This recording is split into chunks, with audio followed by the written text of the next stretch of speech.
Olá a todos, bem-vindos a mais uma edição do nosso programa Prova Final.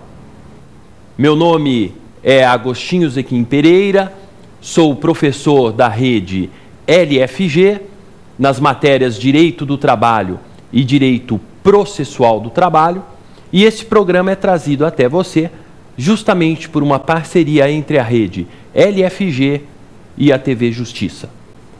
O nosso programa será dividido em 3 blocos.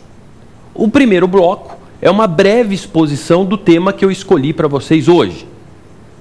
O nosso assunto será CIPA. No nosso segundo bloco, nós vamos tratar do Pergunte ao Professor, em que eu irei responder perguntas dos candidatos ao exame de ordem sobre o nosso tema de hoje. Finalmente, no terceiro bloco, o X da questão, nós vamos examinar 2 provas da ordem em que houve perguntas sobre o tema de hoje. E aí teremos a oportunidade de verificar a aplicação prática daquilo que eu vou expor hoje para vocês.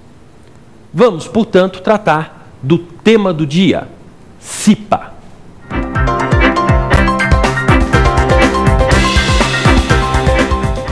O nosso tema de hoje, portanto, é CIPA. Vamos nos situar. Estamos dentro do assunto Comissão Interna de Prevenção de Acidentes, que faz parte de um capítulo da CLT que trata de segurança e medicina do trabalho. Neste capítulo da CLT, você vai encontrar regras a respeito não só de CIPA, mas também do SESMET, Serviços Especializados de Segurança e Medicina do Trabalho. É ali que você vai encontrar regras a respeito de insalubridade, a respeito de periculosidade. É ali que você vai encontrar regras a respeito de equipamentos de proteção, sejam coletivos, sejam individuais, enfim, todos os assuntos ligados à segurança e medicina do trabalho. O que quer dizer CIPA? Essa não é uma pergunta difícil de ser respondida. Comissão Interna de Prevenção de Acidentes.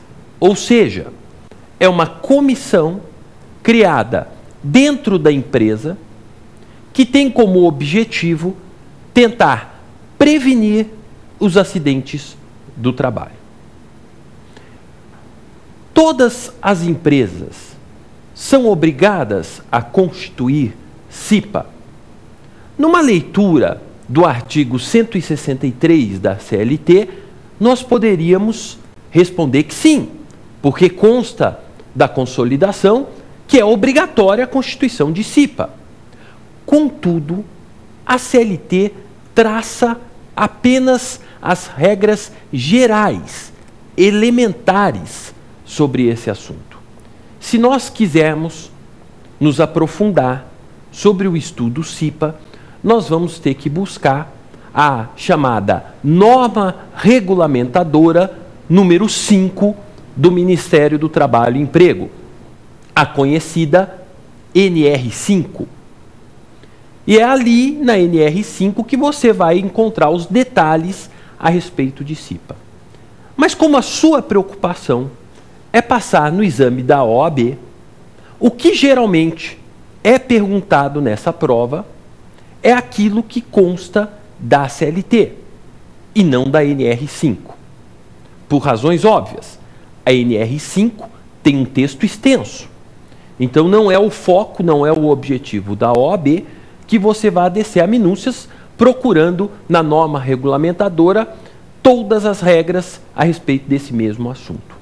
Então, a sua preocupação com relação ao estudo CIPA é saber o que a CLT diz sobre esse assunto, não deixando de lado, evidentemente, que existe, sim, normas editadas pelo Ministério do Trabalho e Emprego sobre esse tema. Pois bem, como eu havia dito, o artigo 163 parece dizer que a constituição de CIPA é obrigatória para toda empresa. Contudo, esse mesmo artigo 163 diz que a CIPA é obrigatória nos locais definidos por essa regulamentação aprovada pelo Ministério do Trabalho e Emprego. E se nós formos buscar essa regulamentação, iremos verificar que existe um quadro de dimensionamento que leva em consideração dois fatores: o grau de risco da empresa e o seu número de empregados. Assim, uma empresa que tenha poucos empregados e um grau de risco pequeno não precisa ter CIPA, porque a probabilidade de um acidente é baixa.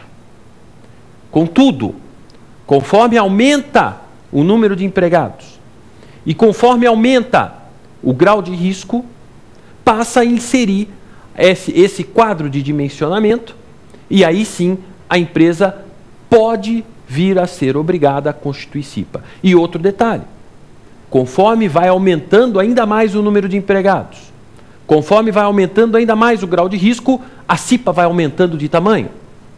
Então, na prática, eu posso ter empresas que não tenham CIPA, posso ter empresas que tenham uma CIPA pequena, uma CIPA média, uma CIPA grande. Isso vai depender da conjugação desses dois fatores: número de empregados e grau de risco, aplicado o quadro de dimensionamento. Pois bem, dentro daquelas regras gerais que eu havia dito, que você vai buscar na CLT, nós iremos verificar que a CIPA tem uma composição paritária. O que isso quer dizer? Uma composição paritária. Na CIPA existem representantes da empresa e do empregado. Daí você dizer, a CIPA é paritária. Lá tem quem representa a empresa e quem representa empregado. Pois bem, pergunta: qual é a forma de escolha destes representantes?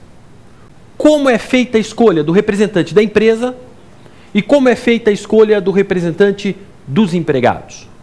E a CLT trata desse assunto dizendo: o representante do empregador na CIPA será designado por esse empregador.